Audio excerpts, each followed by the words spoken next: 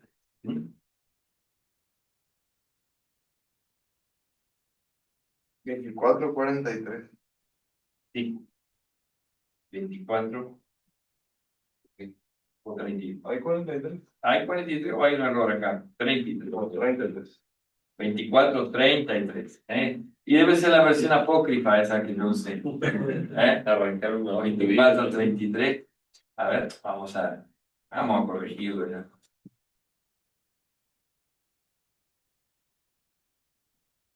24:33, bien.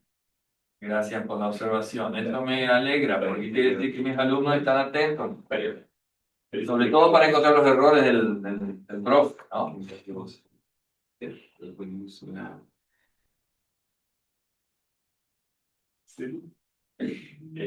Eclesiástico.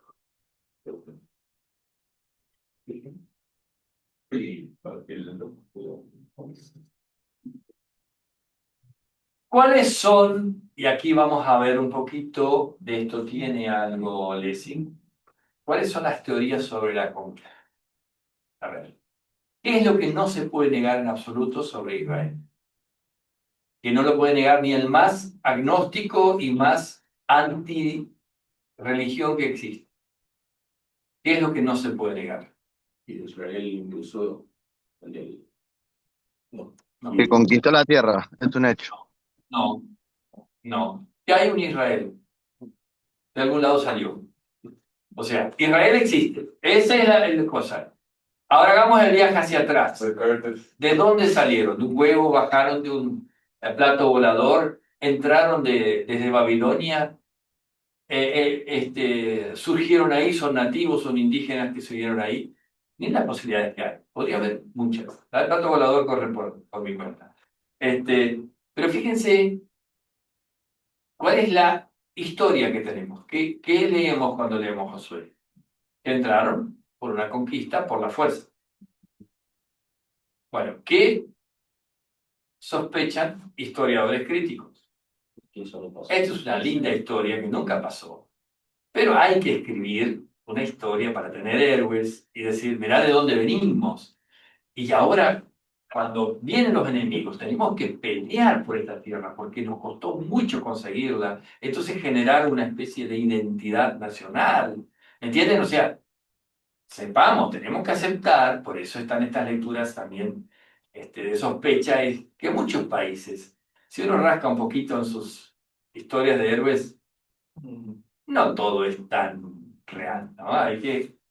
También se sospecha que en Argentina, si bien nadie dudaría del heroísmo de Belgrano, de San Martín, de otros, algunos diría, bueno, acá hay un poquito más para que se los venere y tal. Entonces, obviamente hay una teoría, la más natural, la que siempre aceptamos y que en la Iglesia nunca pusimos en duda y que el judaísmo tradicional tampoco es, la conquista por la fuerza. ¿Se puede arrimar alguna prueba extra bíblica, porque ese es el tema que consolide esa teoría?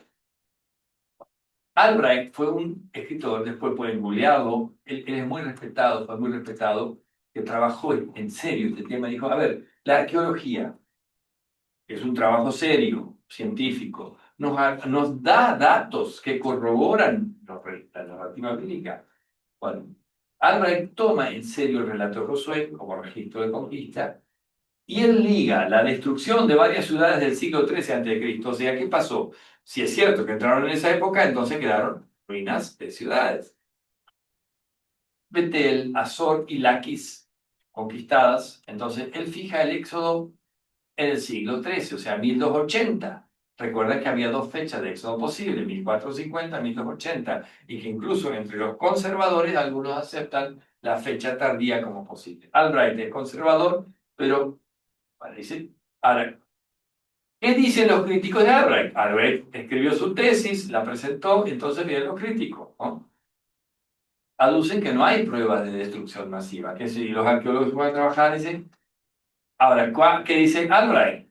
Que en realidad están fallando en leer los textos claves. El relato, la narrativa de Josué no dice que destruyeron todo. No es que entraron como locos a destruir absolutamente todo. En realidad, las únicas que fueron destruidas, y eso consta, fueron Jericó, Ai y Azor. Y veamos Deuteronomio 6, 10, 12. Entonces, ¿qué pasa? Algunos dicen, no, si el relato bíblico es cierto, entonces tenemos que encontrar que todas las ciudades fueron reducidas a escombros. No es así. Veamos Deuteronomio 6, 6, 10 a 12. ¿Alguno de los que están en Zoom que quiere leerlo? Deuteronomio 6, 10 a 12. Claudio. Consulta. Sí, Daniel. ¿Se podría contraargumentar que sencillamente por ahí la Biblia no pudo haberlas agregado? O sea, mencionó tres, pero por ahí fueron más, pero simplemente mencionaron tres. Bueno, pero el problema es la argumentación para contradecir a Albright es, no encontramos un montón de ciudades destruidas. ¿Y por qué Claro. tendría que encontrar un montón de ciudades destruidas si solo dice que se hicieron tres? Ahí vamos. Vamos al Deuteronomio 6, 10, 12 que nos va a aclarar un poco esto. Claudio. Cuando Jehová tu Dios te haya introducido en la tierra que juró a tus padres, Abraham, Isaac y Jacob, que te daría en las ciudades grandes y buenas que tú no edificaste, y casas llenas de todo bien que tú no llenaste, y cisternas cavadas que tú no cavaste, viñas y olivares que no plantaste, y luego que comas y te sacies, cuídate de no olvidarte de Jehová, que te sacó de la tierra de Egipto, de casa de servidumbre. Está clarito que entre las cosas que podrían tomar están todas estas cosas y no era que entren, destruyan todo y después arranquen de cero. No, en absoluto. ¿No? Entonces está clarito. Me acuerdo que había un pasaje que decía que Dios no iba a destruir todo de una para que la tierra no se quedara desolada y los animales se Exacto. multiplicaran, no sé. Quizás si es por mérito podría haber sido destruida porque eran ciudades totalmente paganizadas y todo, pero de todas maneras el plan de Dios no era arrancar de cero, ¿no? Bien, ¿cuáles son los sitios claves para estas teorías? Jericó. ¿Qué hay sobre Jericó? Conocen la historia de Jericó, que fue rodeada. Ahí están las evidencias arqueológicas y hay cuestiones que en Jericó, por ejemplo, el problema no es la falta de evidencia. Hay una arqueóloga famosa, Kathleen Kenyon, que no encontró cerámica del bronce tardío y ella ubica la destrucción en el 1550 a.C. O sea, es una arqueóloga que dijo, no, pará, si los israelitas llegaron en el 1280, 1300, la ciudad ya había sido destruida antes. Entonces esa destrucción no fue obra de ellos. Pero otros toman esa misma evidencia, Garstan y Wood argumentan en favor del bronce tardío basados en la cerámica, la estratigrafía y el radiocarbono. Entonces, ¿qué quiere decir? Que en los mismos hallazgos que Kenyon sitúa en 1550 las destrucciones, algunos las sitúan más tarde porque hay argumentos. Entonces, Esta es la cuestión también, que el arqueólogo a veces con los elementos que tiene puede sacar conclusiones de una u otra naturaleza. Entonces, ¿es absolutamente concluyente? No, pero por lo menos hay una cosa que sí, hubo una destrucción grande de Jericó. El tema es en qué momento se la ubica. Ahí, ese es otro lugar, no se sabe dónde está Ai. El gran problema es este, se habla de la destrucción, no hay evidencia de ningún sitio entre el 2400 y 1200. Albright sugiere que la batalla realmente no se hizo en Ai, sino en Betel. La evidencia se puede haber erosionado o enterrado bajo otras excavaciones realizadas. El que sí es un sitio testigo que corrobora muy bien la visión tradicional y la de Albright es Azor. Recuerdan que cuando vimos el panorama del Antiguo Testamento vimos que Salomón fortificó 3 sitios sobre la Vía Maris: Geser, Megiddo, Azor, que estaba allá en el norte. Interesante que ahí se encontraron estas ruinas de Azor y hay un amplio consenso acerca, primero, de su ubicación. Todos dicen, esta era Azor. En Josué 11:10 se dice que era la cabeza de todos los reinos, era como una ciudad central de una confederación. Y hay amplia evidencia de que fue destruida por fuego en el bronce tardío. Se encuentra que hay quemado, carbonizado las piedras en el bronce tardío. Ventor, que es un arqueólogo, propone que Azor puede haber sido destruida solo por 4 de los siguientes: o los cananeos, o los egipcios, o los pueblos del mar, que eran los filisteos, o Israel. Y después va eliminando, dice, la única conclusión lógica de Israel. ¿Quiénes vinieron a destruir Azor? Y hay constancia de que Azor fue destruida porque eran las ciudades capitales clave. Esta sí se dice que no. Si vamos a la teoría o la visión tradicional sostenida por Albright, hay buenos argumentos para seguir sosteniendo que Israel no cayó de un plato volador, que Israel no era autóctono, sino que Israel entró por la fuerza. Pero hay otros que dicen, no vamos a negar que existe Israel, pero en realidad entraron de manera pacífica. Albrecht Al, por ejemplo, dice que entraron de manera gradual y pacífica. ¿Leyeron algo de estas cosas? Sí. Dice, los inmigrantes que eran nómades o seminómades que arribaron durante largo tiempo desde el desierto y iban entrando. Esta es la teoría que toma un tal Martin Nord, que ya hemos visto el nombre de ese famoso Nord, quien agrega la idea de que Israel estaba organizada en 12 tribus reunidas en una anfictonía. ¿Qué es una anfictonía? Tribus dispersas que tienen un nexo que es un santuario común y una religión. Como tuvieron los griegos en su momento con el santuario de Delfos.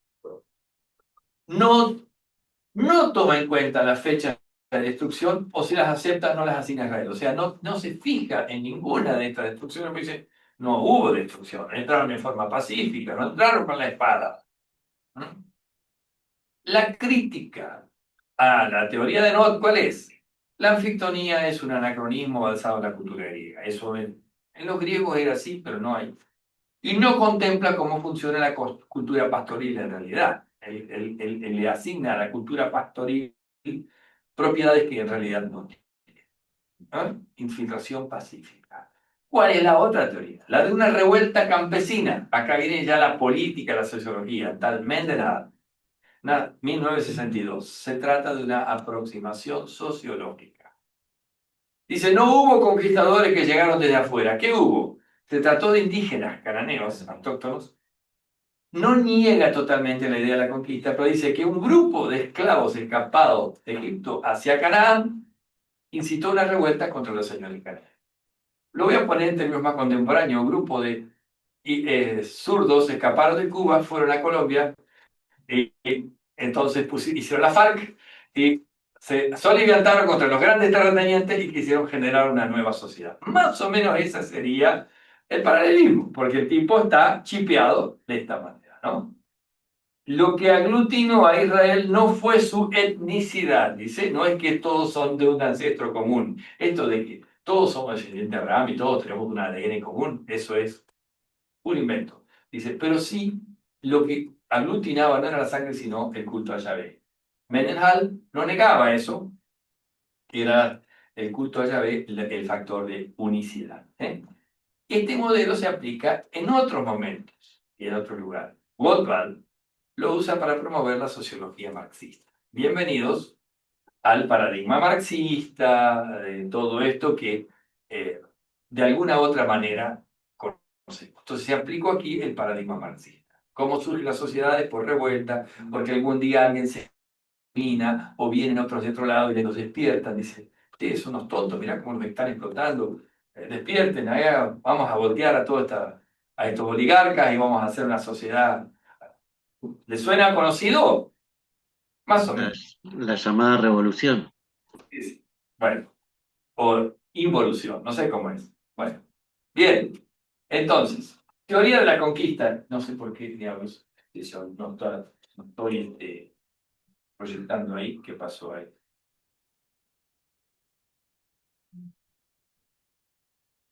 Perdón, yo estoy tan entusiasmado con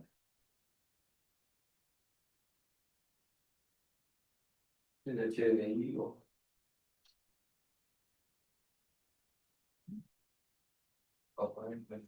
Hay revoluciones y revoluciones, ¿no? Sí, hay revoluciones, de veras hay revoluciones. La Revolución de Mayo fue una revolución. Las revoluciones libertadoras de América, cuando se conquistaron la independencia con nuestros patriotas también. Pero digo que acá hay como un molde que se aplica a todo, ¿no? Entonces, resumen, ¿qué dice Albright? Conquista violenta, la tradicional, la que relata el libro de Josué, que eso no es leyenda, sino que es historia. Albrecht Alt y Martin Knott, infiltración pacífica. Y estos, miren, Barba, Pipa, esto ya te dice esto, no es un capitalista, ¿no? Por general es un intelectual de izquierda, ¿no? Mendenhall y Goldberg, revuelta campesina, soliviantados o catalizados por esclavos que lograron su... ¿Se ríen? El estereotipo, Barba y pipa. El estereotipo freudiano. Bueno, todos amigos de Hitler. No, perdón por lo que digo, pero no, me imagino el estereotipo ese, como era resistido dentro de una ideología nazista. Bueno, pero vamos a ver Josué el hombre. ¿Existió? Para nosotros sí existió. Era hijo de Nun, era hijo de una letra. Existe la letra Nun en griego, en hebreo, por eso hago el chiste. De la tribu de José. Fíjense, ¿puede salir algo bueno de la tribu de José? Sí, puede salir algo bueno. Era un muchacho joven en los días del Éxodo. Se llamaba Osea, Joshua. El mismo verbo que después compone el nombre Josué, fue llamado Josué por Moisés. Viene la raíz Yashá, que significa salvar. En realidad, el mismo nombre es el nombre de Jesús y Joshua. De la tribu de Efraín, Oseas, hijo de Nun. Estos son los ¿Puedo, nombres. puedo hacer Y, una consulta? ¿vale?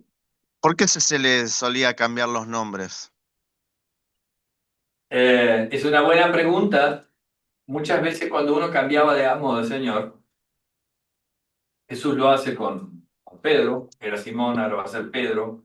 Los reyes cuando invadían solían cambiarle el nombre, no dejaban a ese rey, no lo cambiaban, pero le cambiaban el nombre porque ahora responde a otro nombre. Entonces, si vos te llamás Daniel, pero a partir de mañana empezás a servir a otro señor y otro señor te dice, te vas a llamar José. Entonces, cuando él te diga José, vos sabés que tenés que responderle a ese nuevo amo. Tiene un sentido muy profundo eso, a quién estoy respondiendo. Ok. Por ahí, Antonio, puede ser que puede ser, digo, que por el futuro o trabajo o servicio a realizar, depende ahí, ¿no? Por la labor que va a hacer, como Saulo, cuando era Pablo y mismo Jesús es por la tarea que ha llamado a hacer, ¿no? Por ahí tiene que ver con eso, con lo que va a realizar en el futuro. Porque los nombres en hebreo no son inocentes y están muy asociados a la función, a las características. El nombre es más que una etiqueta en hebreo, esto es muy importante. Y si siempre cuando se pone un nombre se lo pone por alguna razón, se asocia con alguna instancia de la vida. Entonces, a ver, ¿por qué mi hija se llama Lara? Y porque me gustaba el nombre. No tiene nada que ver con que nació en tal circunstancia o porque yo tenía algún sueño respecto de ella. Es cierto que a veces la gente le pone el nombre de los abuelos, de los tíos, un poco para preservar la estirpe. En muchos lugares se dice Ricardo Junior, ¿por qué? En Brasil se usa mucho eso. Para preservar un poco el nombre, que es una tradición en la familia, pero también alguien ha dicho alguna vez, y esto me parece muy interesante, cuando le pongo un nombre a alguien yo tengo expectativa. Y a veces ese nombre puede ser una carga, porque le puse el nombre de Albert y yo quiero que mi hijo sea un Einstein. Y después no sabe las tablas de multiplicar y yo me frustro y lo castigo, porque no es Albert Einstein. Cuidado con los nombres también. Es Albert. Es Alberto. Pero bueno, no. Alberto Fernández. Sale más Alberto Fernández que Albert Einstein. Bueno. Perdón con los chistes y la política, pero trato de no ir para ese lado. Muy bueno, muy bueno. Bien. Si las dudas otra vez la pantalla. ¿Qué está pasando? ¿Vos podés ver algo que sea allá? Sí, sí, sí, completamente. ¿Qué está pasando? Tengo una, no sé si tía o qué prima de mi papá, que ellos no podían tener hijos y adoptaron un chico, y ese chico, cuando estaba en un supermercado, le dijo que quiere comprar tal cosa para tu hermanito Mateus. Y no entendieron por qué decía eso, para tu hermanito Mateus. Y, y se embarazó enseguida, y le llamaron Mateus al hijo. Ujú. Ah, así que tenía esa premonición o qué? Él puso el nombre. El chico, El chico puso- el chico ajá. adoptado Ajá. dijo que quiere comprar eso para su hermanito Mateus. No entendió por qué hasta que nació Mateus, ¿verdad? Le pusieron ese nombre. Acá Daniel puso algo sobre los nombres de la familia. Tengo un problema acá con el español, no sé qué, honestamente no sé qué está pasando. Hay también ejemplos negativos, ¿no, profe? En este caso de la Biblia, como tendrá que mensaje y al El negó, claro. Bueno, pero ahí le ponían nombres allí, ahí le cambiaban los Yo nombres. en mi familia tengo varias generaciones con el nombre Jorge, mi abuelo, mi tatarabuelo. Yo también me llamo Jorge, pero yo lo corté. Yo a mi hijo no le puse Jorge. Bueno, no me gusta. Bueno. Eh, y allá ahora no está. No se me está. Hoy la tecnología se ha confabulado contra mí. Cualquier cosa, le cambiamos lugar. Sí, claro. Está bien, Y los sí. niños están acá en estudio. No sé qué está pasando. ¿Querés mi vuelta? Si quieres me voy.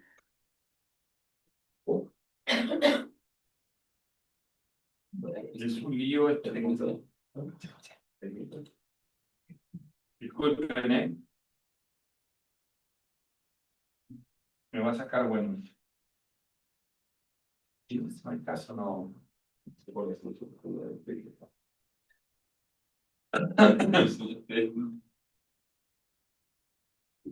¿Qué puede ser? Ustedes que son más sabios que yo sobre esto, tienen que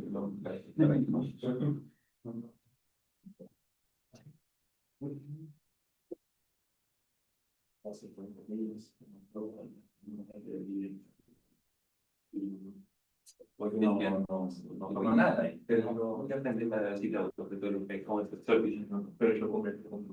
un poquito, acá. Se le tilda el PowerPoint. el cañón. Problema con el cañón. A ver, espera un poquito. Ahora, Ah, ahora vamos a resolver. Porque es muy chica la pantalla ahí. Y a ver, ahora parece que lo resolvimos. ¿No? Eso. A ver. Ahora sí. Seguimos. Estamos entonces con Josué y su nombre y su trasfondo. Y fíjense en qué momento Josué empieza a trascender, ¿no? Él había sido líder de la batalla contra los amalecitas, Éxodo 17. ¿Recuerdan aquella batalla donde mientras Josué peleaba, Moisés oraba? Las dos cosas eran necesarias. Y cuando Moisés se cansaba de orar, los amalecitas atacaban parecían Francia, ¿eh? Bueno, aunque después salieron segundos. Uno de los dos espías, hombre de confianza, y fue uno de los dos, junto con Caleb, de dar un informe positivo. Lo demás, tiraron mala onda. Y después, miren a este otro. Había sido asistente, monaguillo de Moisés, y cuidaba del tabernáculo. Así que tenía muy buen trasfondo para llegar a ser el que toma la posta. Imagínense lo que Moisés significaba y representaba, y un día, ¿qué pasa en algún país cuando tenemos algún líder fuerte? Muere ese líder, y después, ¿qué hay? Pelea por el liderazgo, hay un vacío de poder, hay crisis y todas esas cosas, ya lo sabemos. Yo uso esta imagen y a mí me gusta qué pasa cuando muchas veces algunos líderes grandes, prominentes, mueren. Queda un vacío. Y Moisés me gusta como líder porque él hace algo que muchos líderes no saben hacer. Josué crece a la sombra de Moisés. Y Moisés no era como un pino. ¿Qué pasa debajo de un pino? No crece nada, ¿no? Sino como un roble, fuerte, pero debajo del roble puede haber vegetación. Entonces, es una buena imagen, un roble de un pino, ¿no? El pino soy yo solo y yo solo. Y acá abajo no crece nada, ¿eh? Acá tenemos un roble grande al lado del tanque, ya está brotado, es el primer árbol. Si ustedes observan, yo hace 36 años que lo vengo observando, cuáles son los primeros árboles que brotan acá en el parque. Ese roble que es maravilloso, es el último que pierde las hojas y el que primero brota y se pone verde, hermoso, que es atractivo. Y unos fresnos que están allá sobre calle Buenos Aires, detrás del salón, que esos ya, todavía en invierno ya están brotando. Así que aprendan de la naturaleza, observen, ¿eh? Bien. En invierno. Miren qué pasa con Josué. Josué es instalado por Moisés. ¿Qué dice? Puso sobre él sus manos y le dio el cargo como Jehová había mandado por medio de Moisés. Número 27. El Señor le dijo a Moisés: ya se acerca el día de tu muerte. Llama a Josué, preséntate con él en la tienda de reunión para que reciba mis órdenes. Y fue así como Moisés y Josué se presentaron allí.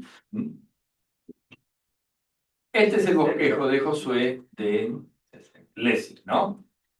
Palabras iniciales de Josué a Israel y preparación para la conquista. Dios comisiona a Josué preparativos para cruzar el Jordán, espiando la tierra con ayuda de Rahab, ¿no? La mujer traidora, le habrán dicho a los. Pues ya sabía hacia dónde iba la cosa, ¿no? Cruce el Jordán, circuncisión en Gilgal. Parece que por un tiempo no estaban circuncidando. ¿Qué significa Gilgal? Gilgal es un lugar, Pero le llamaron así por eso. porque es un círculo de. Si Gilgal tiene que ver con Galal, con un círculo de la tierra, un lugar donde se reúnen, posible. Ese fue como la cabecera de playa de enseguida después. Campañas militares, la toma de Jericó, la toma de Hai, bendiciones y maldiciones del Monte Ebal, engaño de los Gabaonitas, la astucia, ¿no? Para sobrevivir, la campaña de Josué en el sur, la campaña de Josué en el norte, resumen de las campañas de Josué. Reparto de la tierra, fíjense, los 4 partes, como lo vio también aquel autor holandés, ¿no? Instrucciones para hacer la división, tierra para las tribus al este de Jordán, tribu al oeste, ciudades de refugio, ciudades para los levitas. Las ciudades de refugio eran como una especie de tribunales o aspectos donde uno podía ir a encontrar refugio, escapar de la mano del vengador hasta que se aclare la situación jurídica, ¿no? Tribus orientales autorizadas a ocupar su territorio. Y últimas palabras de Josué, encargo de Josué a los dirigentes de Israel. Josué presenta el desafío de Dios a Israel, la muerte de Josué, el enterramiento no es enterramiento de los huesos de José y la muerte de Eleazar. Todo el camino del desierto estaban llevando pues, el jonca de José. Una vez escuché un sermón sobre eso. Y dice, oye, no, ya me tocó la semana pasada, yo no quiero llevar este muerto. Bueno, el tema de los muertos que hay que llevar hasta darle cristiana sepultura. Interesante el relato. ¿Por qué Israel anduvo llevando perdón la palabra, el jonca de José tanto tiempo, ¿no? Hasta encontrar cristiana sepultura? Ese argumento me lo dio un católico una vuelta para justificar que sacaban a pasear los restos de sus santos.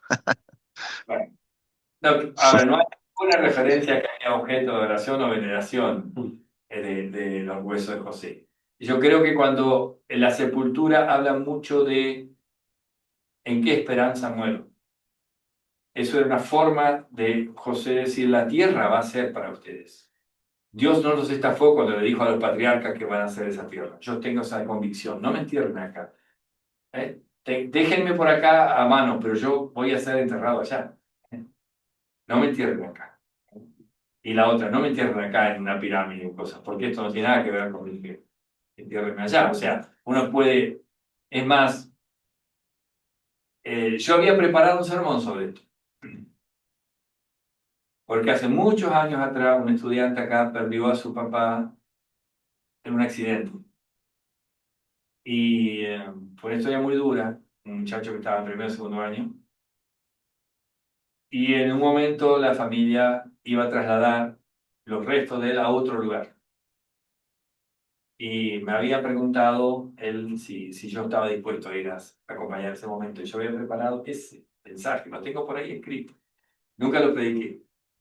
Y usé ese texto. Y no sé por qué razón ahora, después eso finalmente la familia cambió de plan, o no se hizo, no sé cómo. Pero fíjese que por eso este texto me toca de manera cercana, porque yo ya había incluso... Bueno, grandes temas del libro. Hay grandes temas acá. Vamos rápido. Las cartas de Amarna y los Avirus. ¿Qué eran las cartas de Amarna? Eso tiene que ver con un momento en que Akenatón o Amenhotep IV había unificado todo en una nueva capital en Egipto y algunas de las tribus sometidas ahí de los cananeos le mandaban cartas pidiendo auxilio, ¿no? Se encontraron esas cartas y esos eran los Avirus. En algún momento se había pensado que los Avirus eran los hebreos, ¿no? Después se ha descartado esto. Los Avirus ya aparecen también en Ur, mucho tiempo antes. Se ha tratado de identificar los Avirus con el hebreo debido al parecido con el Aviru y hebreo. Un gran tema y es difícil es el de Jereb o matar en el nombre de Yahvé. Muchos se horrorizan hoy al leer el libro de Josué, ¿no? Dice, por eso Israel hoy a los habitantes de Gaza les quiere aplicar lo mismo, esta tierra es nuestra, Abraham recibió la promesa, fuera, si no morís. Bueno, estas cosas son con polémicas. ¿Qué significa Jereb? Significa consagrar al anatema o destruir por completo, exterminar. Fíjense, en 10.4 se lee, todo lo que tenía vida lo exterminó como Jehová, Dios de Israel, se lo había mandado. Y se usa ahí una raíz haram, en Ifil, para describir la acción de destrucción. En el contexto de la Guerra Santa, y este es el contexto en que hay que ponerlo, constituye un acto religioso por lo cual los enemigos son consagrados a Dios. Todo es consagrado a Dios, al Dios que acompaña a esa guerra. Los afectados por el anatema quedan fuera de todo uso humano y son dedicados al exterminio. Era práctica habitual en la antigüedad, era una costumbre de las guerras santas, no solamente de Israel. No se puede comprobar su aplicación en todas las guerras. En algunos momentos parece que sí. Hay que entenderlo a la luz de la depravación y del juicio de Dios sobre las culturas cananeas. Es como la cirugía del Dios Santo. Y esto pasó con Sodoma y Gomorra, pasó con distintos lugares, culturas que llegaron, como se decía, al colmo de la maldad. No es que nosotros vivimos porque somos suficientemente buenos. Si Dios aplicara la ley en su rigor, ninguno debería vivir. Entonces, el hecho es, si estamos vivos no es por bueno, sino porque Dios es bueno. Nos está haciendo precio, ¿no? Tiene paciencia todavía en el fondo de la lata, paciencia como para soportar. Bueno, esto es un contexto. Ahora, de todas maneras, hoy díganle ustedes al mundo que se mueve con los valores del humanismo, que esto viene de Dios. Entonces, eso es una de las razones por las cuales también se lee la Biblia a veces de manera figurada, metafórica, diciendo esto no puede haber sido cierto, no puede ser cierto. Y por eso también llegamos a cosas como aquellos que rechazaron el Antiguo Testamento. Algunos teólogos que dijeron, no, no puede ser el Padre de Jesucristo, Marción. Bueno. La otra historia, el Sol se detiene. Bueno, muchos dirían es imposible porque sería que la Tierra paró en seco la rotación. La inercia de la Tierra, ustedes saben que viaja a 1000 y pico de kilómetros por hora. Estamos a más de 1000 kilómetros por hora. Si nos mandan la multa por exceso de velocidad, no la vamos a pagar nunca. Estamos viajando rápido. Para que se den una idea, en un día recorremos 40.000 kilómetros. Estamos acá y mañana vamos a estar en este lugar, pero ya no, en el espacio también la Tierra se habrá desplazado. Bueno, pero a ver, cuestiones a tener en cuenta. Primero, nunca tenemos que negar la posibilidad de un milagro porque estamos frente a un Dios. Pobre Dios que puede hacer en contra de la ley de la física, ¿no? Bueno, el lugar poético del pasaje. Acá hay un tema. El lugar poético del pasaje. Lenguaje. Se dice que el sol fue descrito como que quedó quieto. La magnitud de un milagro y su propósito. Yo creo que este es otro punto. A ver, yo quiero un milagro. El Señor, no quiero que pase tal cosa, así que detiene la tierra. El milagro tiene que ver también con el propósito. Dios pudo hacer luz y crear la luz incluso en Génesis sin que haya sol. Entonces, ¿qué pasó realmente? Ahora, una cosa sí pasó. Fue algo extraordinario que marcó la memoria de aquella generación. Lo entendieron como una intervención de Dios que permitió que tuvieran luz suficiente para combatir al enemigo, ¿no? Sucedió una experiencia objetiva, algo que fortaleció la fe de los israelitas. Ahora, ¿qué es exactamente lo que pasó? Bueno, se detuvo la Tierra. Algunos han hecho cálculo de que faltan ciertos segundos en la rotación, o minutos o horas en la rotación de la Tierra. Este es uno de los milagros más cuestionados de todos los tiempos. Cómo Dios va a detener la Tierra para que los israelitas tengan un rato más de tiempo para ganar la batalla. Entonces, esta es una cuestión que está planteada. Un gran tema dentro del libro es la fidelidad de Dios. En el libro de Josué, Dios cumple las promesas dadas a los patriarcas. ¿Recuerdan que hablábamos de tetrateuco y hexateuco? Bueno, quienes hablan de hexateuco dicen, a ver, la historia termina cuando Israel entra de acuerdo a las promesas. Entonces, Josué es parte del combo. No es un penta ni un tetra, sino un hexa, 6. El Dios fiel bendice al líder fiel y al Israel que se mantiene fiel. El gran tema es la fidelidad. Dios es fiel y cumple sus promesas. ¿Quién es fiel? El líder es fiel e Israel es fiel. Entonces tenemos eso, ¿no? Otro gran punto acá es Dios es el dador de la tierra. La tierra es un don de Dios. No es la tierra que nosotros ganamos, sino la tierra que el Señor nos dio. Siempre aparece ese. Aunque peleamos, el poroto no nos lo anotamos nosotros. El Señor nos dio la tierra es del Señor. Esto es muy lindo. como mentalidad incluso ecológica. Yo creo que en nuestro tiempo estaría bueno que se use más ese lenguaje. La tierra que el Señor nos da. No, la tierra que me dieron mis abuelos y esto que yo tengo la escritura, esto es mío. Bueno, hay mucha idea a veces que no es de tan cristiana sobre las posesiones, ¿no? Dios cumple sus promesas antiguas. Esto es maravilloso, ¿no? Dios habló a los patriarcas, les dijo esto será de tu descendencia y ahora Dios cumple eso, ¿m? Fidelidad de Dios. Y tenemos ahí textos salientes. Yo ya les puse, si no recuerdo mal, dentro de la plataforma, los textos que van desde Génesis hasta final de Jeremías, Ezequiel, hasta el final de Ezequiel, que van a entrar en el examen parcial. Eso vayan mirándolo, porque eso en una semana va a ser mucho. Vayan, cuando van viendo, van mirando Génesis, estos textos, ¿eh? Vamos a ver algunos textos de Josué, textos salientes. Vamos a ver 1:6-9, que es un clásico, ¿eh? Es un clásico hecho canción también. Después tenemos, vamos a ver así aleatoriamente 5:3-5, 7:1. A ver, escuchamos. 1:6-9. Vale. Esfuérzate y sé valiente, porque tú repartirás a este pueblo por heredad la tierra de la cual juré a sus padres que le daría a ellos.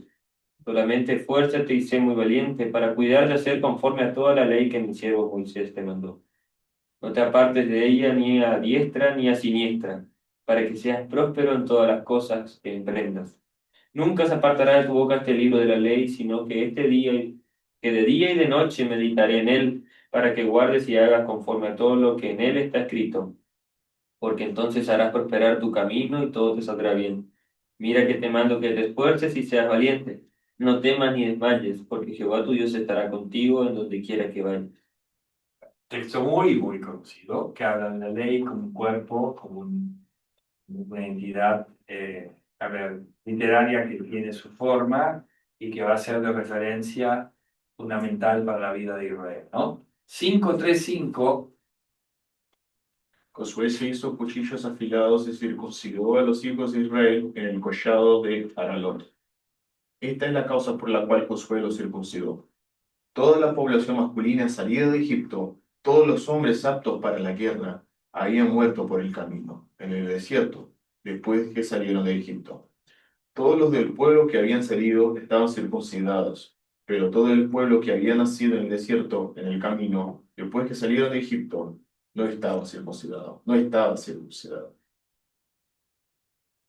Ups, circuncisión masiva.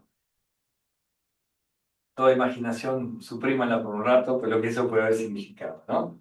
Pero hoy, circuncisión masiva. 7:1.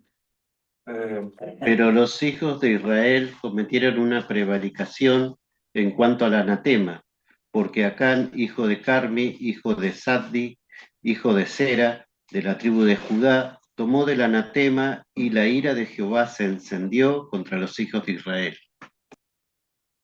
Tomó del anatema, dijo, qué lindo estos mantos, este poncho, ¿eh? ¿Por qué vamos a tirar esto? ¿Para qué vamos a quemar esto? Bueno. ¿Qué hay acá también?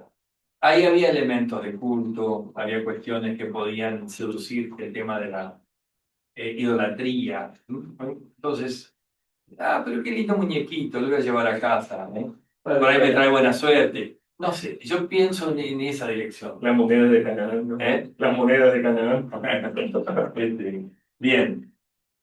El tema de la destrucción. Vamos a ver algún otro. 20:1-3. 20:1. Habló Jehová a Josué diciendo: habla a los hijos de Israel y diles: señalaos las ciudades de refugio, de las cuales yo os hablé por medio de Moisés, para que se acoja allí el homicida que matare a alguno por accidente y no a sabiendas, y os servirán de refugio contra el vengador de la sangre.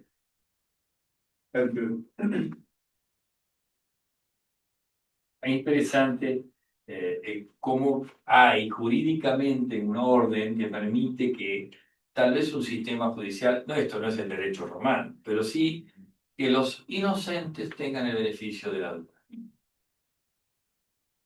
Cuidado porque si se lo mataba, después ya era tarde. Ah, pero pobre tipo, si al fin y al cabo el criminal era fulano. No. Esperemos, bajo la ira no hay que actuar. Esperemos que la cosa se fríe, que la rabia pase, que los prejuicios caigan y vamos a averiguar bien qué pasó acá. Lo ponemos ahí. Entonces era un lugar. Está bueno eso. Hay decisiones que nunca deberían tomarse en caliente, ¿no? Si se habrán tomado decisiones en caliente que después, ojalá pudiera volver el tiempo atrás, ya no. Dije palabras que no tenía que decir y tenía que haberlas no dicho y así. La vida nuestra es esto, idas y vueltas. Bueno, se nos ha ido Fernando, ¿no? ¿O está Fernando? Ah, está. Acá no te veo. Bien. 24, 14, 16. Josué es un libro lindo, hay lindas historias. Esto de que los muros de Jericó no caen hacia adentro, caen hacia afuera. Habla otra vez de que no fue conquista de ellos. 24, 14 a 16. Pero, por todo esto, respeten y honren al Señor. Sírvanle con integridad y de todo corazón. Echen fuera a los dioses que sus padres adoraron en el otro lado del río y en Egipto, y que aún están entre ustedes, y en su lugar sirvan al Señor. Fíjese que había diosesitos todavía, Había, No eran simples chiches para poner en la repisa del comedor. Se nota que tienen otra función, ¿no? Pero si no le parece bien servirle, escojan hoy a quienes quieren servir, sea a los dioses que sus padres adoraron cuando aún estaban al otro lado del río, o a los dioses que sirven los amorreos en esta tierra donde ahora ustedes viven. Por mi parte, mi casa y yo serviremos al Señor. El pueblo respondió, jamás dejaremos al Señor por servir a otros dioses. Varias veces dijeron esto. Sí, sí, está todo bien, está todo posta, bien. Pero, lamentablemente, muchas veces escribían con la mano y borraban con el codo. Se parece un poco a Pilato, ¿no? Pero en este sentido de que se parece un poco que Josué está lavando las manos como... Yo de mi parte seguiré a Dios, ¿sabes? Bueno, Sin ustedes, no, acá es el líder, tiene que decir, esta es la dirección, síganme. El tema es que el problema es que Israel muchas veces tuvo líderes que ni eso iban a hacer. Reyes como Acaz y otros reyes idólatras, que iban a hacer pacto con naciones vecinas y traían los dioses extranjeros y los metían en el templo. ¿Qué queda para el pueblo? Bueno, vamos a terminar con este que me gusta, 5, 10 a 12. Me parece un texto muy lindo que tiene muchas aplicaciones también.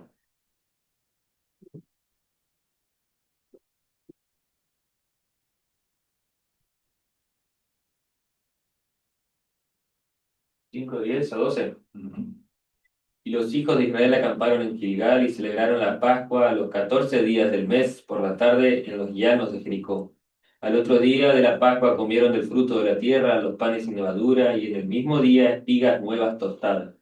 Y el maná cesó al día siguiente desde que comenzaron a comer del fruto de la tierra. Y los hijos de Israel nunca más tuvieron maná, sino que comieron de los frutos de la tierra de Canaán aquel año. Terminaron los planes. Todo el mundo trabaja, se terminaron los planes. Ustedes tienen los brazos, piernas, gente sana, fuerte a laburar la tierra. Ya está, que se termina el pan del cielo. El pan del cielo va a ser otro algún día, ¿no? Juan nos va a hablar del maná. El maná es una figura maravillosa del pan del cielo que es Cristo. Pero fíjense esta cosa también de sí, está tan lindo, no laburamos, salimos a la mañana, juntamos el maná. Después dormimos todo el día, miramos Netflix. Bueno, qué cosa. Bueno, gente, creo que tenemos un buen caso acá, una buena historia. Bien, Josué y ahora jueces. Y si Josué era historia de fidelidad y todo, jueces es la contracara, ¿no? Parecería, ¿qué le pasó a este pueblo? ¿Qué hicieron con mi pueblo? ¿Qué te hicieron, Israel? Bueno, ¿qué tenemos ahí? Una cronología de los jueces y tenemos ahí Otoniel, Ahot, Samgar, Débora, acá salió Gedeón, Tola, Jair, Jefté, Ibsán, Elón, Abdón, Sansón, Elí y Samuel. Último juez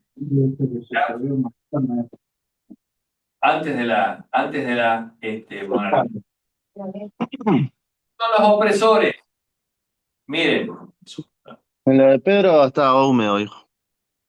Kusain, Resataim, de Mesopotamia, los moabitas, los filisteos, los cananeos, los madianitas y amanecitas, Abimelech, que es un tirano propio, son oprimidos por un De los suyos. de los suyos. Ese era peor que todo lo demás, amonitas y filisteos. O sea, fíjense que uno puede ser oprimido por extranjeros, pero también puede ser oprimido por uno propio. Y nuestro pueblo latinoamericano, si tendrán ejemplos, opresores foráneos, pero también propios. Fato en casa.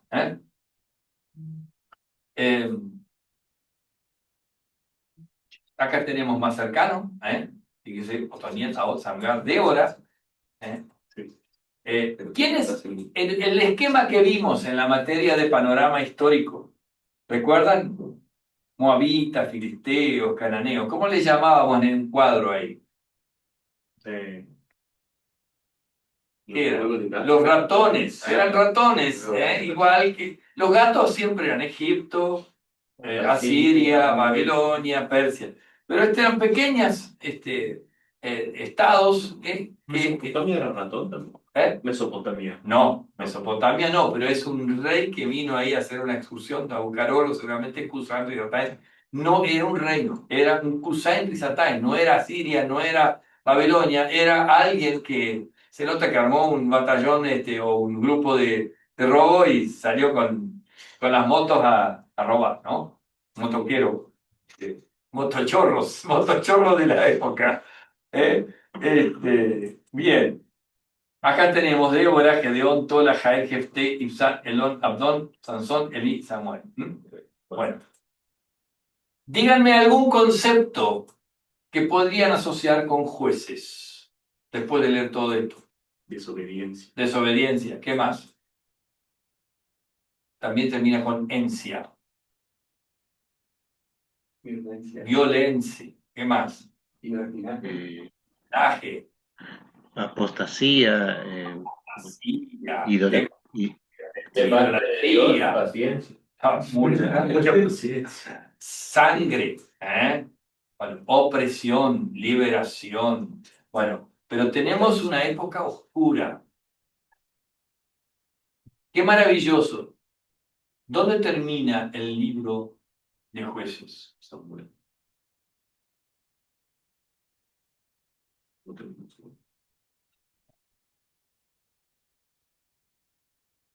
Jueces deja un sabor tan amargo, tan horrible, que el Espíritu Santo dijo, no, la gente va a terminar de leer el libro de Jueces y se va a deprimir. Entonces yo le voy a dar un regalito. El libro de Ruth. El libro de Ruth. La historia de Ruth es una cosa, dice, y sucedió en el tiempo de los jueces, donde todo parecía negro, que hubo una historia hermosa de fidelidad. Y así dice Ruth, una gran historia de fidelidad. No me parece un regalito.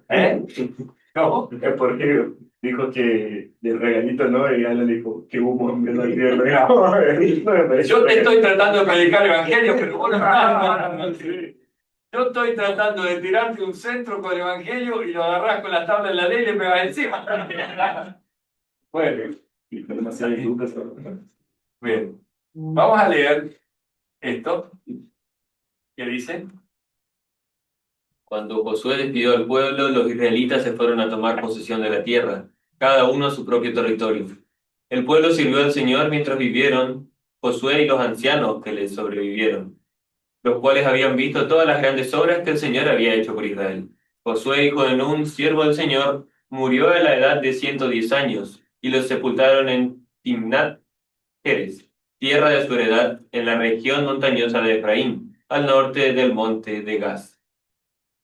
También murió toda aquella generación y surgió otra que no conocía al Señor ni sabía lo que él había hecho por Israel. Esos israelitas hicieron lo que ofende al Señor y adoraron a los ídolos de Baal. Abandonaron al Señor, Dios de sus padres, que lo había sacado de Egipto, y siguieron a otros dioses, dioses de los pueblos que los rodeaban, y los adoraron, provocando así la ira del Señor. ¿Qué pasó acá? Y murieron. Sí, tampoco hubo una enseñanza de parte de los padres. Una falla, seria falla. ¿Qué palabra anterior que ya hemos visto en esta materia no había sido aplicada? ¿Cuál es ese texto tan importante que de haberlo aplicado no habría pasado esto? Deuteronomio 6. Las palabras que yo te mando hoy estarán sobre tu corazón y las repetirás a tus hijos y te las pondrás como frontales entre tus ojos y las repetirás al acostarte y al levantarte. En algún momento esa cadena se cortó y a Israel se le salió la cadena. Y qué desastre, qué desastre. Falló la transmisión de la fe, digamos. La visión de la fe, sí señor. Bueno, ¿qué tenemos entonces? Un esquema como un círculo no virtuoso, vicioso que se repite. El pueblo hace lo malo, Yahvé envía una nación para oprimirlos, el pueblo clama a Yahvé, sabían a quién clamar, cuando el zapato aprieta, Yahvé hace surgir un libertador, el opresor es derrotado, el pueblo halla reposo. Termina acá, el pueblo vuelve a hacer lo malo. Y la rueda gira y gira y gira y gira. Entonces, esta es la rueda, no de la fortuna, justamente, sino la rueda de la ruina. Hace lo malo, Dios te manda a alguien para probar y oprimirte, clamás a Yahvé, Dios te manda al libertador, pero díganme si un poco no es la vida del ser humano. Pero sí, es nuestro día a día. Ese es nuestro día a día. Jueces es un retrato de la naturaleza humana también, ¿no? Somos hijos del rigor, Dios obra en nuestro favor, nos olvidamos muy rápido. Bueno, es así y es triste que los pueblos pasan por eso. No sé si al otro lado del Zoom están de acuerdo que también es un retrato de la naturaleza humana de cada uno de nosotros. Sí, claro que sí, es tal cual, así somos. Damos vueltas y vueltas a veces, pero no seguimos el consejo, por ahí falla, ¿quién había dicho? Daniel había dicho que falló la fe y bueno, falló la constancia, el perseverar, el estar unido a la vid, ¿no? Bueno, nosotros en nuestro caso tenemos que estar unidos a la vid verdadera y perseverar, permanecer. La palabra permanecer es clave, ¿no? Tal cual. Bueno, ¿cuáles eran las naciones de Canaán? Estaban los cananeos mismos, que estaban sobre la costa, que estaban asociados con los sidonios, con los fenicios, los pereceos, que no eran los perezosos, esto les habría gustado Maná todo el año, ¿no? Los heveos, los sidonios, fenicios, ahí estaba Tiro, Sidón, ¿no es cierto? Que eran, también de ahí algún día vino la famosa Jezabel, ¿recuerdan? Malvada Jezabel. Basán, estos eran amorreos, el rey de Og. Los amonitas, ¿recuerdan? Amón, los amonitas eran que estaban siendo conquistados cuando David tuvo el afer con Jezabel. Así le mandó Urias. Seón, con los amorreos. los jebuseos, que eran los que tenían tomada la ciudad de Jebús, que después fue Jerusalén, fue tomada en días de David. Los kenitas, tocaba la quena, no sé, perdón por los chistes. Los amalecitas, los hititas, los moabitas, los edomitas, todos estos.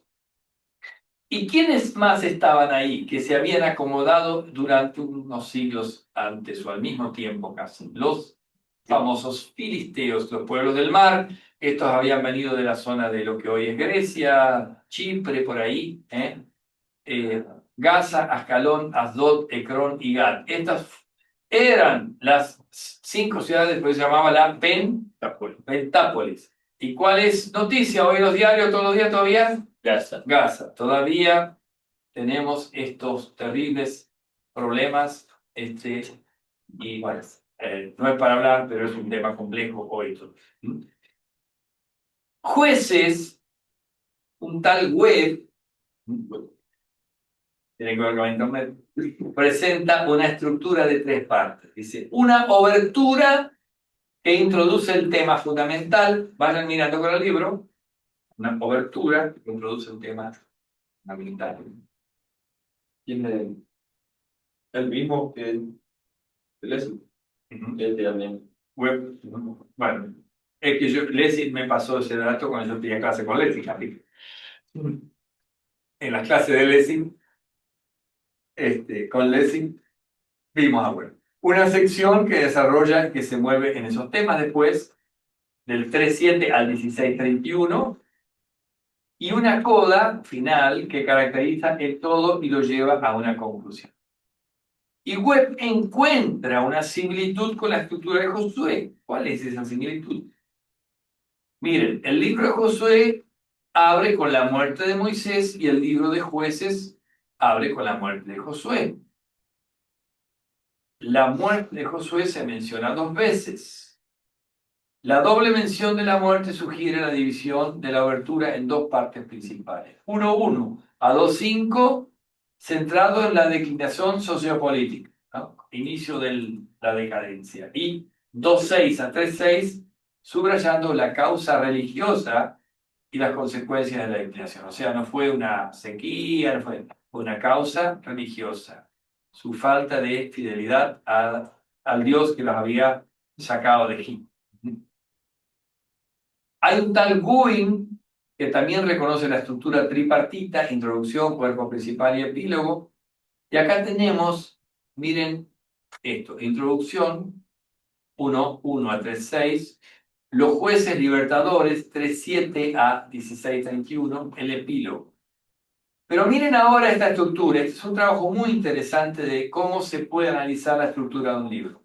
Fíjense, A, política, Israel versus Cananeo, 1.1 a 2.5. Después, religión. Israel abandona a Yahvé y sirve a otros dioses, 2.6 a 3.6. Y después vienen los jueces o libertadores. C, Otoniel. Su esposa israelita promueve su éxito. Aot. Lleva un mensaje a un rey extranjero y mata a los moabitas en los vados del Jordán. Débora, Barak, una mujer, Jael, mata al cananeo Sísara y termina la guerra. Luego aparece Gedeón con una subdivisión, su postura frente a la idolatría, su lucha contra el enemigo y luego su lucha contra sus propios paisanos y su caída en la idolatría. Pero ¿qué vemos ahora? Un efecto inverso. Débora es una mujer, Jael mata a cananeo. Ahora, Abimelech, prima, es un al revés. Una mujer mata al israelita Abimelech y termina la guerra. El que antes mata a un cananeo, ahora matan a un israelita que era el opresor. Jefté envía un mensaje a un rey extranjero y mata a los efraimitas en los vados del Jordán. Fíjense cómo se hubiera acomodado todo el material de acuerdo a un bosquejo. Y luego Sansón sería el oponente de Otoniel. Su esposa israelita promueve el éxito en el caso de Otoniel, pero en el caso de Sansón, su esposa extranjera promueve su caída. Sansón. ¿Cómo se llamaba ella? Dalila. Dalila. Qué lindo nombre para... Pero uno la asocia con esto y no, Dalila. Religión. Otra vez el epílogo, ¿a qué reproduce? La introducción. La idolatría es desenfrenada, los levitas sirven en santuarios idolátricos, Dan conquista a Laish y establece la idolatría. Esto es B', es un eco de la religión arriba. Y el último, fíjense cómo termina, política, Israel versus Benjamín, antes era Israel versus Cananeo y ahora Israel versus Benjamín. Este es un gran trabajo de bosquejo, de cómo está organizado el material y que hay como un espejo. Las cosas que se ven primero se vuelven a ver después en un sentido inverso. Y Saúl salió de la tribu de Benjamín, ¿no? Sí, era la tribu de Benjamín. O sea, no fueron eliminados. Sí hubo una gran matanza y tuvieron que incluso salir a las mujeres a buscar maridos. Tipo, para Fue una matanza interna. ¿Qué se aprecia en el bosquejo? A ver, alguno que quiera ir leyendo. Este bosquejo lindo que acabamos de ver, ¿qué es lo que se aprecia? A ver, Paulo. La simetría es por demás obvia. Una mente organizadora puso ese orden en el contenido. Los temas de compromiso político y corrupción religiosa que abren el libro regresan sobre el final, como caos político y religioso. Esos temas de caos político y religioso se potencian en la sección central, con Gedeón. Gedeón comienza bien, FA y FB, pero sigue mal, ya que Gedeón lucha contra sus compatriotas, FB', y hace un efort conduciéndolo a la idolatría, FB'. Webb resume, con Gedeón los jueces mismos comienzan a estar involucrados por sus propias acciones en un patrón de deterioro. O sea, ¿qué tenemos? Que la parte más terrible es en el centro, porque los enemigos ya no son extranjeros, son los de tu propia sangre. ¿Quieres seguir? ¿Sí? La espiral descendente se hace más pronunciada con Abimelech, Jefté y Sansón. Webb dice que Sansón es un espejo de la propia experiencia de Israel, la conciencia de Sansón de su separación de Dios, y aunque haga caso omiso de ella, su atracción fatal hacia mujeres extranjeras, su testarudez y su presunción se transforman en un espejo del mismísimo Israel. Así también es la suerte de ambos. Interesante esto. Como que Sansón es casi un espejo o un tipo de el propio Israel. Atracción hacia mujeres extranjeras, el culto extranjero, la testarudez, un espejo del mismo Israel. Así es la suerte de ambos. Como termina Israel, bueno, destrucción. Bueno, vamos a los textos salientes, que para ustedes en los exámenes después se llaman textos calientes. Vamos a ver Textos, quémame. 2:1-5. Vamos a ir viendo distintos textos, tenemos tiempo. El ángel de Jehová subió a Gilgal, a Boquim, y dijo: Yo os saqué de Egipto y os introduje en la tierra de la cual había jurado a vuestros padres, diciendo: No validaré jamás mi pacto con vosotros. No anularé, Juraré, invalidaré. invalidaré, Invalidaré. invalidaré. Invalidar, que no es lo mismo que validar. Por tal que vosotros no hagáis pacto con los moradores de esta tierra, cuyos altares habéis de derribar.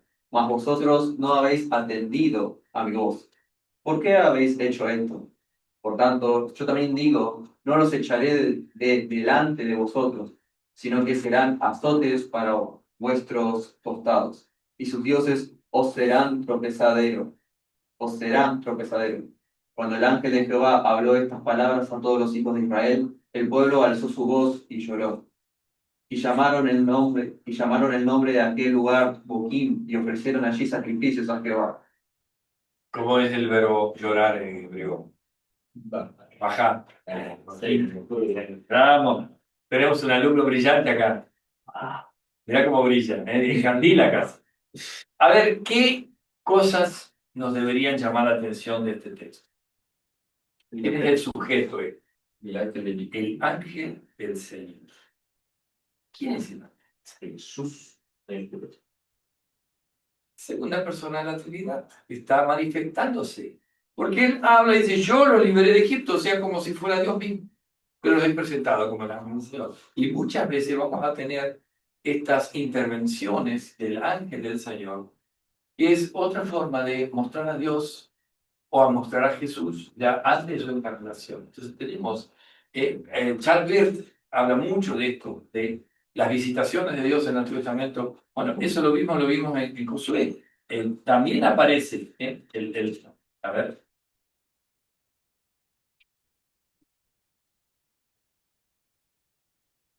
Josué.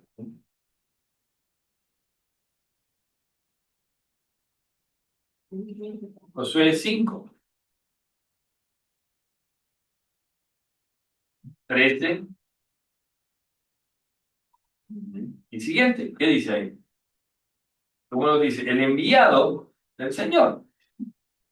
¿Eres uno de los nuestros o eres de nuestro enemigo? El hombre respondió, ni lo uno ni lo otro. Estoy al mando del ejército del Señor y por eso he enviado. Bueno, Y, o sea, nosotros eso lo vimos en el lectura bíblica del día, y también en dogmático, donde dice, entonces Josué, postrando sobre su rostro en tierra, le adoró y dijo, ¿qué dice mi señor a su siervo? Y ahí dice, y el príncipe del ejército de Jehová respondió Josué, y tal cansado de tus pies, como que se deja adorar. sí, Y una claro, del Señor. imposible. En el Antiguo Testamento no habría ninguna mención de que un ser distinto a Yahvé reciba adoración, a menos que sea idolatría. En este caso, si alguien como Josué lo adora es porque es una manifestación de Dios mismo, ¿no? Entonces, fíjense, esto es muy importante para la cristología. El verbo es eterno, no nació con María, no es un simple humano como nosotros. Él ya es un eterno que estaba y ahí se manifiesta como humano, ¿no? Se encarna. 2, 8, 12. Ese creo que ya leímos. ¿Ya vimos? No, vamos a ver que usted tenía el poder. El comienzo, ¿no? Sí. 4:21.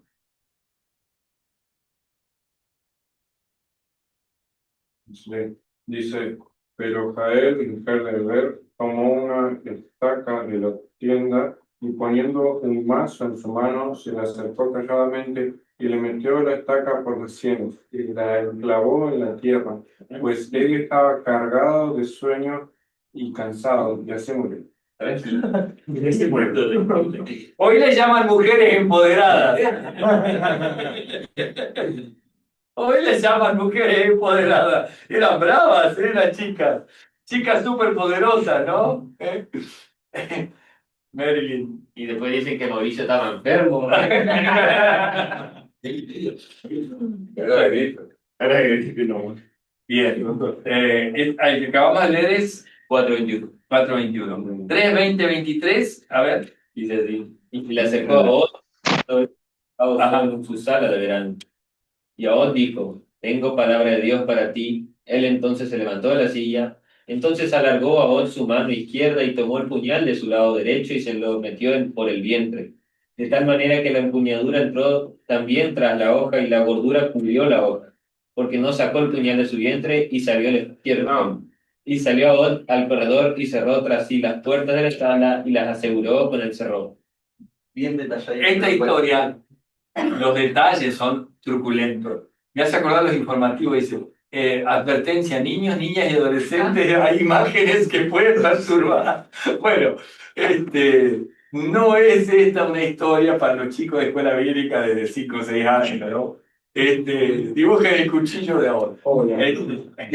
Pero terrible, pero acá es una interesante cómo funcionan las narrativas. Ahod, que era uno de los jueces, va a visitar al rey de los moabitas, que era opresor, se mete en lugar privado donde él está y lo mata. Pero ¿cómo es que entró su arma? Cambió el lado. Porque era zurdo. Y lo palparon de armas al revés y no se dieron cuenta. Y por eso dice, era zurdo. Es un detalle que te va mostrando que el tipo aprovecharía esa instancia y obviamente la guardia a preso por papelón. Dejaron que entre. Y seguro que está en el baño, dice, ¿no? Bueno, cuando entraron ya estaba... Está rezando. Bueno, historias terribles, muy duras, ¿no? Muy duras. Así que en la escuelita bíblica pasamos por arriba de esto. Hay otras menos tremendas. 7, 5 a 7. Entonces llevó el pueblo a las aguas, y Jehová dijo a Gedeón: cualquiera que lamiere las aguas con su lengua como lame el perro, a aquel pondrás aparte, asimismo a cualquiera que se doblare sus rodillas para beber. Y fue el número de los que lamieron llevando el agua con la mano a su boca, 300 hombres.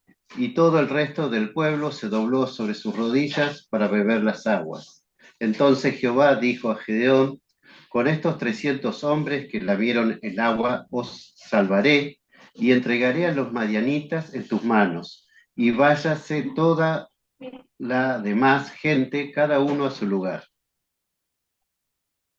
Así que hubo una especie de filtro de quienes tenían ADN de valientes, pero por otro lado, si ganaban, ¿quién iba a ser el autor de ese triunfo? ¿Para quién iba a ser la gloria? ¿No?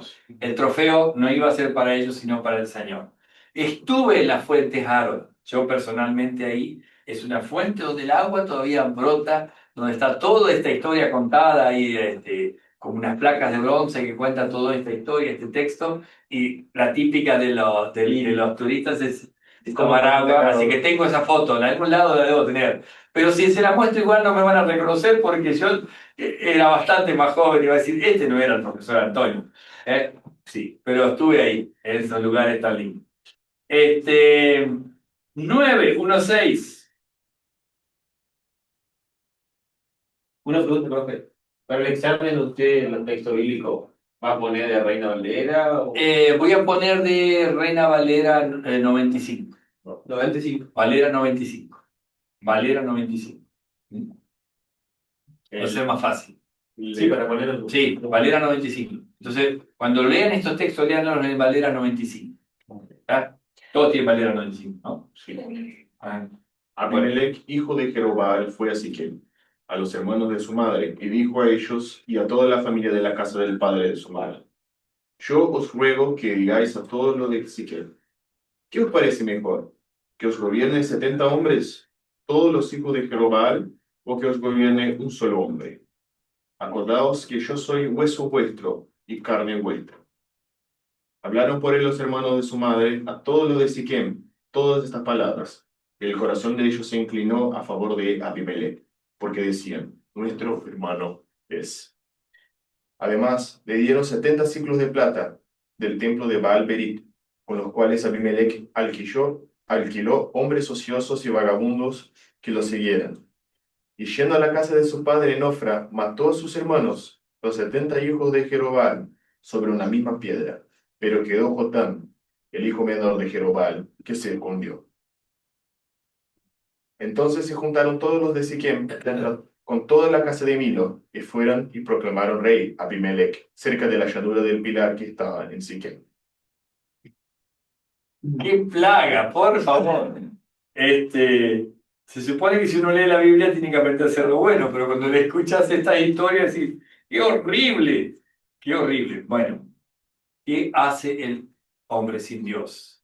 Incluso gente de Israel, aun cuando han perdido la brújula espiritual.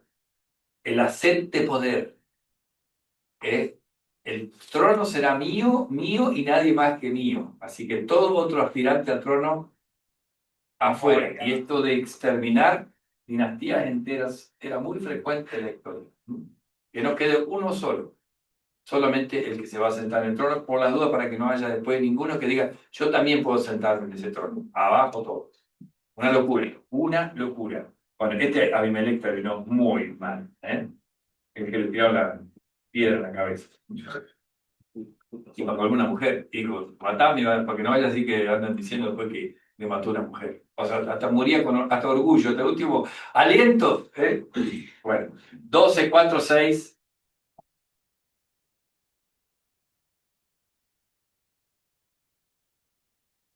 Fíjense esta parte de la mujer. Dice, Abimelech fue y atacó la torre, y al llegar a la puerta quiso prenderle fuego. Pero una mujer dejó caer sobre la cabeza de Abimelech parte de una rueda de molino y lo descalabró. Cuando Abimelech se sintió perdido, llamó a su escudero y dijo: mátame con tu espada, que no se diga que una mujer me mató. O sea, nada de arrepentimiento, orgullo hasta la última hora. ¿Eh? Locura. Vamos, 12-4-0. Nada de mujeres empoderadas. ¿Otro que lo quiera leer? Yo. Luego Jefté reunió a los guerreros de Galaad y peleó contra los efraimitas y los derrotó, pues habían dicho: ustedes los galaaditas que viven entre Efraín y Manasés se apartaron de la familia de Efraín. Y así los galaaditas se apropiaron de los vados del Jordán que habían sido de la familia de Efraín. Y cuando los efraimitas que huían querían cruzar el vado, los de Galaad le preguntaban: ¿eres efrateo? Si respondían que no, les pedían que dijeran Shibolet. Y si el fugitivo decía Sifolet, porque no podía pronunciar esa palabra correctamente, le echaban mano y lo degollaban junto a los vados de Jordán. Así murieron 42.000 efraimitas. ¡Qué locura! ¿Cuál era la forma de reconocer? Si decía Sibolet, si no puede ser Shibolet. Y el perejil. Y hay una historia real, googleenla, ustedes se van a sorprender, la famosa matanza del perejil en la frontera de República Dominicana con, ¿cómo es el país que está? Haití. Había un dictador en la década 70 o 80 que odiaba a los haitianos y entonces en la frontera los detenían y les hacían decir perejil. Y los haitianos no pueden pronunciar la R como los japoneses, decían perejil. Mataban. Usted tiene que contar un chiste, pero. Sí, bueno. Lo cuento, lo conocen. Acá mis alumnos ya conocen mis cuentos y para colmo quiere que se los cuente de vuelta. Pero el público se renueva, dice Mirta Legrand. Esto pasa en una frontera donde los nazis querían cazar a los judíos. Entonces, les hacían pronunciar alguna palabra como huevo. Entonces, en vez de decir huevo, decían oigo, oigo, oigo, oigo. Entonces, el judío practicó y pasa. A ver, diga huevo, huevo. Muy bien, hasta lo oigo. Bueno, todos estos chistes están basados en esta historia, el famoso Shibolet. Bueno, 19, 29, 30 y terminamos de hacer chistes. Perdón. Hasta lo oigo.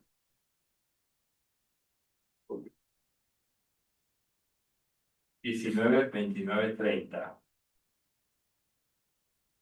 Y llegando a su casa, tomó un cuchillo y echó manos de su concubina y la partió por sus huesos en 12 partes y la envió por todo el territorio de Israel.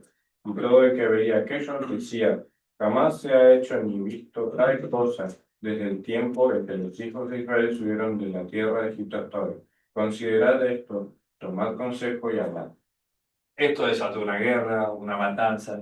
Bueno, perdonen, la intención no era introducirlos en actos violentos, pero el libro de Jueces, por eso digo, parece que el Espíritu Santo dice: le conté a la humanidad toda esta historia, necesitan una pequeña muestra de que no todo está perdido, de que había en los días de los jueces cosas buenas, también sucedían cosas buenas. Bueno, gente, hemos tenido una clase con mucha información. Lessing es un texto, creo que muy importante. Repaso en 2 minutos todo, profetas anteriores y posteriores, la relación, la forma en que está organizado el canon, el libro de Josué, los distintos bosquejos, las palabras claves, las teorías sobre la conquista, aquellos que niegan la conquista tradicional. A esto yo puedo agregar un detalle, creo que Lessing no lo dice, el famoso tema del tabú del cerdo. ¿No dice nada Lessing de eso? Los arqueólogos han encontrado que en toda la región de Palestina, hasta cierto momento, en los lugares arqueológicos se encuentran huesitos de cerdo. Comían lechón, comían chanchito y tiraban los huesos ahí a la basura. Pero hay un momento en que abruptamente, en todos los lugares al mismo tiempo, se para la ingesta de cerdo. ¿Cuál es la única explicación posible? Viene una población nueva mayoritaria que no come cerdo. Entonces, esto es una muy buena muestra de la arqueología. No está acá, pero ahora que me acordé, el famoso tabú del cerdo. El tema de las teorías de conquista, Albright, Knott y Mendenhall, Josué, el hombre, sus antecedentes, la relación de Josué con Moisés, el bosquejo del libro, los grandes temas, ¿no? El de los Amarna y los Avirus, el tema de matar en nombre de Yahvé, el Jerem, el sol que se detiene, la fidelidad. Y de los jueces vimos ahí los distintos opresores, donde los filisteos van a ser los más importantes, que después van a ser muy importantes más adelante todavía, hasta los días de Samuel. Con David recién van a ser oprimidos o por lo menos puestos a raya. El esquema que se repite en Jueces, ¿no es cierto? Las naciones previas de Canaán, los filisteos y algunos de los bosquejos, el bosquejo principal, que nos muestra que el momento de mayor impacto negativo fue cuando fueron oprimidos por su propia era, que se aprecia en el bosquejo y los textos. Bien, gente, ¿qué vamos a ver para la clase que viene? Soy Jueces, Samuel y Reyes. Muy bien, estamos en contacto. Que tengan una buena semana. Chaucito, Fernando. Tenés que pagarle una propina del mercadito ahí de las estaciones de servicio, porque no sale también. Tuve un buen rato. Bueno, Nos vemos. Chao, chao. chao, Nos chao. vemos. Que anden bien. Nos vemos, gracias. Bendiciones.